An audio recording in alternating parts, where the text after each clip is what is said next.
Hi. I always find these videos a bit interesting because I'm just so used to talking to other people about deep topics, and I think it's a little bit strange just to be essentially talking to myself.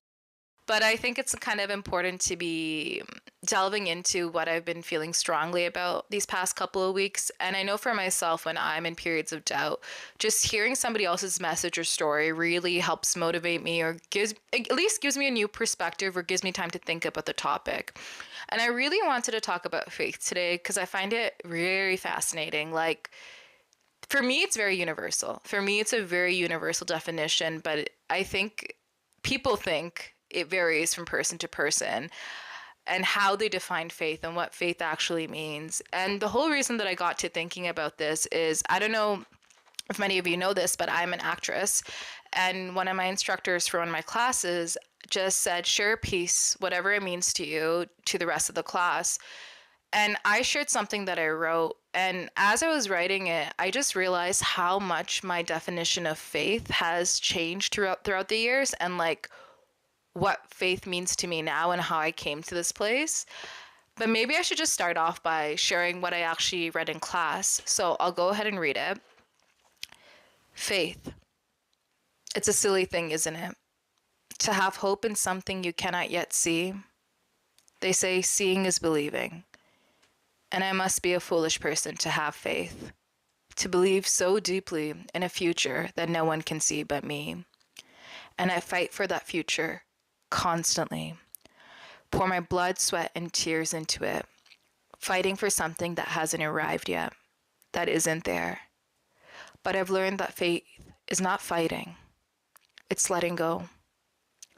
To believe is having certainty, knowing what is meant for you will find you. And let me tell you a secret. The full quote by Thomas Fuller is, seeing is believing, but feeling is the truth. Yeah, it was very cathartic to be writing that because I didn't even realize. I think on a subconscious level I realized, but on a conscious level I didn't realize how much my definition of faith really has changed throughout the years. But let's just get into it by saying, what does faith really mean? So for me, I don't know if this is a Webster definition, but for me, faith is believing in something that is not visible. Like, even like, for example, let's say faith in God. God is not a visible being, but a lot of people have faith in him, myself included. Whatever God is, for me, it's a very like it's everything. For me, God is everything. It's in everything. It's nature, it's Hinduism, it's Christianity, it's Buddhism. I think all those things are one truth branched into different sections. That's how I define it. But beyond that, it doesn't have to be this thing that's tied to religious identity. Faith can just be something that you have, a belief you have for yourself, right? Faith can be like, I wish that I want $1 million in 10 years. And it's interesting because of the way people view faith. A lot of people can view it as this foolish thing. And that's why I mentioned that quote, seeing is believing. I think a lot of people take that quote out of context. And I'm sure you've heard people throughout your lifetime, like you mentioned something that you might believe in, or you mentioned something, oh, like I have an instinct about something. And their response is, well, seeing is believing. Like, how can you believe that without seeing it? But it's so ironic because the full quote is, seeing is believing, but feeling is a truth. And the quote is by Thomas Fuller. So it's just so funny that this quote is taken out of context so deeply and so heavily. And like, I think you've seen in TV shows, movies, like that quote is so misconstrued. And that full quote actually just takes the first part of it and puts it on its head, right? There is more to life than what you see. And it's really hard to believe that, and it's hard to maintain that. So I think when you're talking about, for me, like I used to be very analytical and academic, and there's a part of me that's still like that. Like, if I'm making a choice, I will always see the logical and analytical part of it. I will always take that into consideration. But there's this other part of me, I don't know if it's instinct, I don't know if it's gut feeling, I don't know what it is, but it's this, I don't know if it's a small voice, but it's this feeling of, yes, this might be the right choice on paper, but for whatever reason, I'm choosing the other choice. And I can't give any logical explanation to that other than I just feel that it's right. And that feeling I never known to describe. I just always say it's instinct. I always say it's gut feeling. And the thing is, I never know if that choice is the right choice, right? And I think that's where the aspect of faith comes in. Choosing something that you cannot see, but just, I don't even if it's knowing or hoping that the right outcome will come out of it. And I think a lot of people can relate to that. And it's it's having that faith and staying true to it, even if the external outside world might make it contradictory, right? Or like, and it's a lot of times it's people that you love, right? You might say, I want to do this, and they might just be like, are you sure? Do you want to consider it? Like, it might be risky, you're better off taking the safe path. And it takes something inside of you. I don't know if it's inner strength to just stick to your guns and be like, no, I'm just doing it anyway. And like I said, I used to be academic and analytical. And I think for a long time in my life, I was so, I don't know, so disassociated, disconnected with myself, because even though I knew something inside of me was telling me to go this way, I wouldn't, because I'm like, the smarter choice is to be going this way. I would choose logic over faith or instinct for a good period of my life. And I don't know, I was getting so disconnected. And at one point, I'm like, I don't even recognize the person that I am anymore. Like, who is this? And I just knew if I kept going down this path, I just would have so much regret, because I kept choosing the right thing according to other people versus the right thing that I felt for myself, because I'm just like, I'm too scared. Like, everyone's telling me this is the wrong choice. I'm too scared. I'm telling me, like, my logical part of my brain is telling me this is a wrong choice, but some other part is like, no, just make the other decision. So when I started getting into this idea of faith, I'm like, okay, well, I don't want to be this person in like 40 years that regrets my life. So I'm going to be starting to choose that part of me, that instinct, that gut choice when it comes to decisions. And the craziest thing is that even though I was making those choices, sometimes those choices were harder. Actually, a lot of times those choices were the harder choice to make. Majority of the time, those choices were the harder choice to make, because I couldn't even justify it to people sometimes. Like, I'm just like, yeah, I'm gonna go on that solar trip, like, and people are like, are you sure? Like, this is your first time traveling? Are you sure you want to do that? Do you have a plan? No. I just think I should book a ticket and just go. Are you sure? Yeah, I'm not. No, actually, I'm not sure, but some voice is telling me to do it, and I'm going to stick by my guns. So I would go ahead and do it. And so faith became this thing where I was fighting. It always became this thing that I was fighting against other people or fighting against myself. Like, it became this thing where I felt like I was tearing myself apart a little bit. Like, every choice that I made, I was justifying to such a hard degree, or I was just fighting people on it. And so faith became this thing I was like fighting for it, always fighting for it. Like, even when I was auditioning or getting into acting, like, I would be like fighting my parents with it. I would be fighting other people with it. I'd be fighting myself with it. So faith became this thing where I was like pounding the pavement. I was always pounding the pavement. Like, any choice I made, I felt like I had to give it 110%. And I was really exhausting myself in some level. Like, there's a difference between hardworking and there's a difference between what I was doing, which was just like, I need to always be giving 120%, 150%. And like, I'm not saying that that wasn't right, because I think all those choices kind of brought me to where I am today. And I think for a lot of people that works.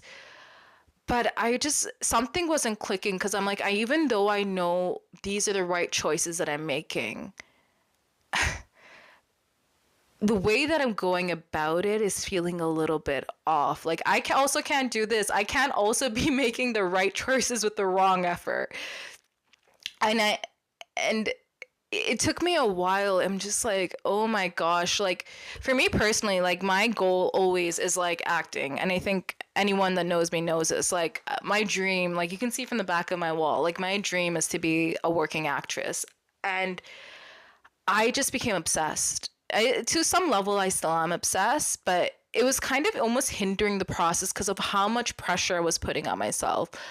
I was just throwing myself into the work. I was thinking about it 24/7.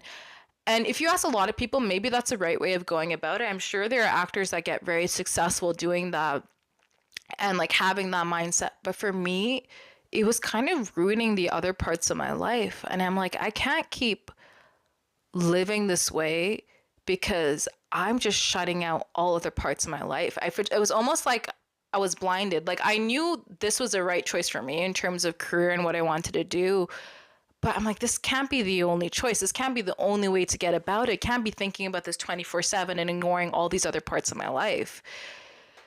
And I don't know, I just got into this period of like, not burnout, but I just felt like I kept slamming my head against the wall. And I'm like, okay, let me just let this all go. Let me just let this all go and see what happens. And I don't know, then other parts of my life started opening up that I couldn't even see, like traveling around the world into spirituality more, understanding who I am as a person. All these other parts that were kind of hindered kind of opened up to me.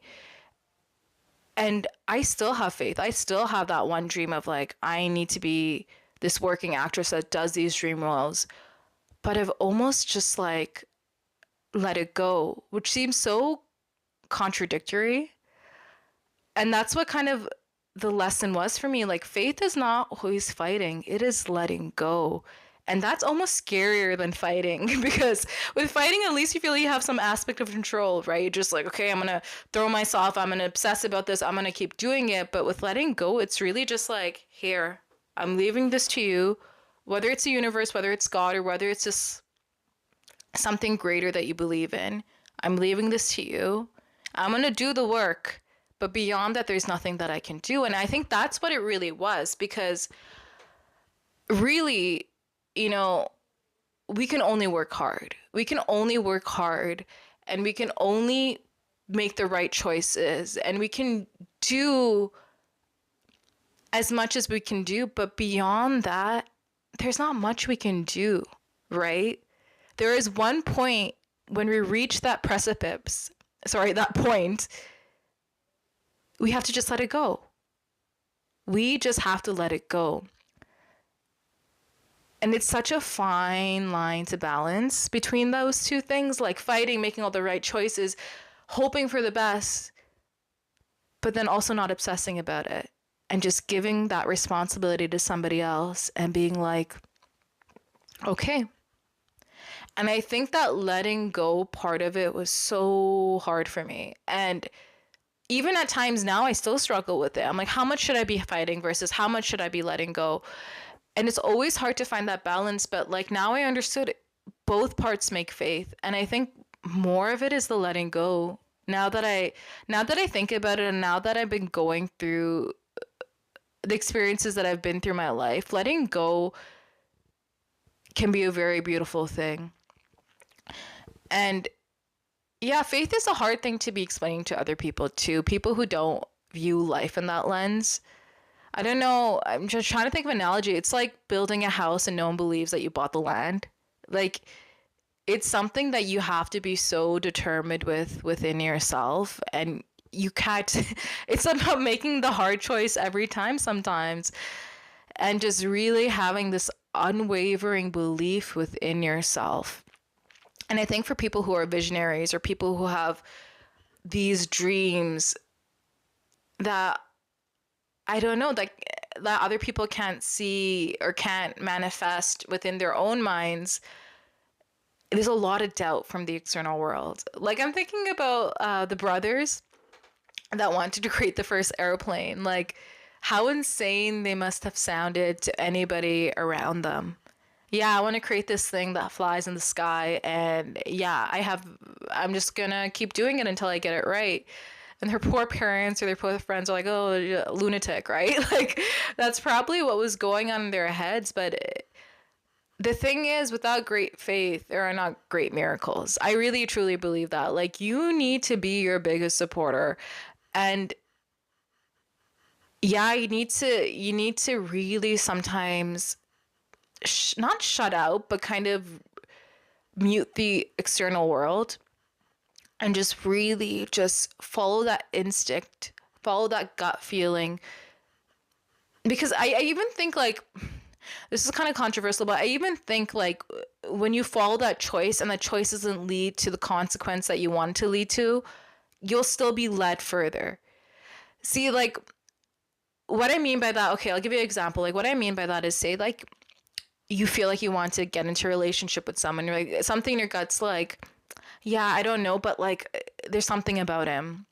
And you go into that relationship, and for whatever reason, it doesn't work out. And you were so sure of him. You still learn something from that relationship, right? You still discovered another part of yourself. Like, experiences made with the right instinct and right gut feeling still bring something to you that's greater than that experience itself, right? So even if it might not lead to the right consequence, like you wanted to get married and starting a family with this person, there is something that is built within you that helps you move further along in life. So the next partner that you're with, you have this piece of you that's now completed because of the previous partner.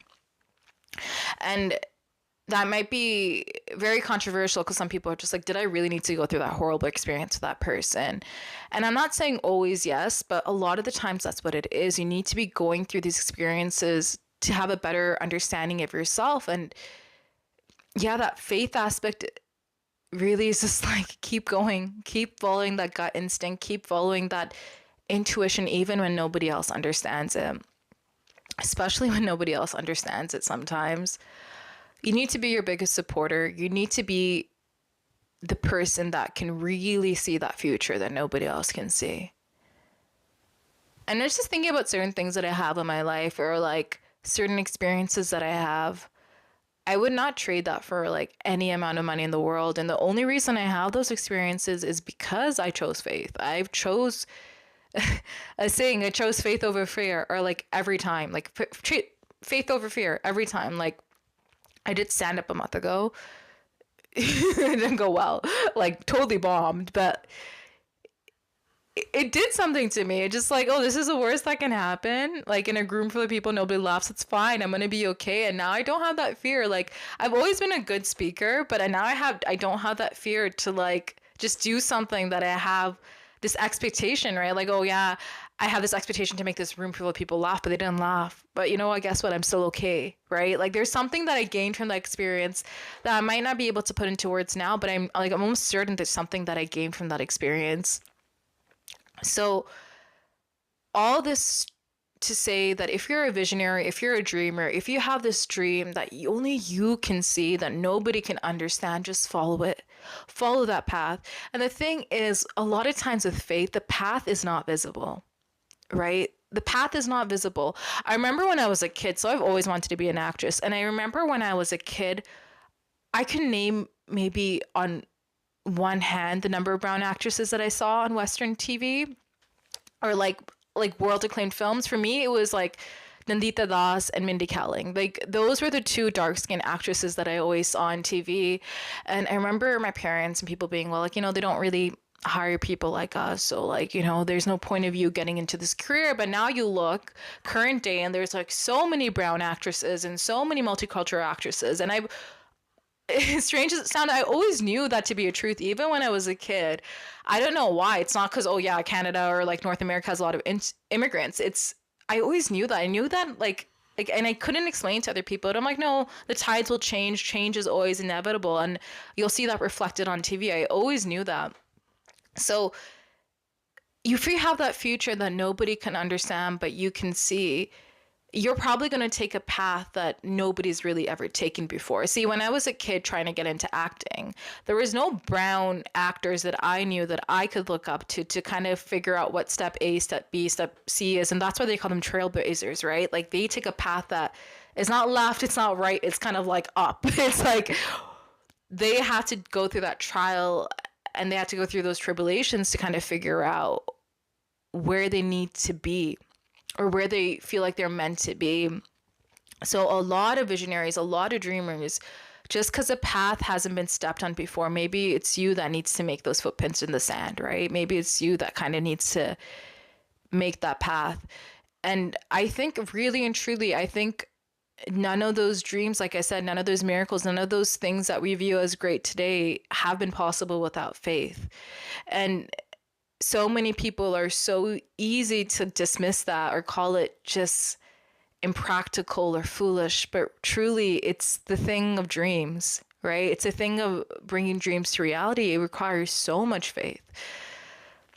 Yeah, and I think that's my lasting message. Just to sum it all up, faith is fighting. Yes, to a certain level it's fighting, but it's fighting and it's doing all the right choices, it's doing the hard work, and at one point you just have to let it go. Let it go and just trust that what's meant to happen will happen for you. And it's that to have that vision or that big dream and to believe in it and to believe in that future, to truly believe in it, to truly see yourself in that future and understand that it is coming for you.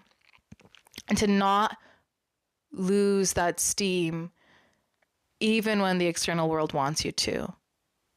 I think that's my message, and that's what I've been thinking about. And yeah, the world is big. Dreams are boundless. So keep dreaming and keep happy.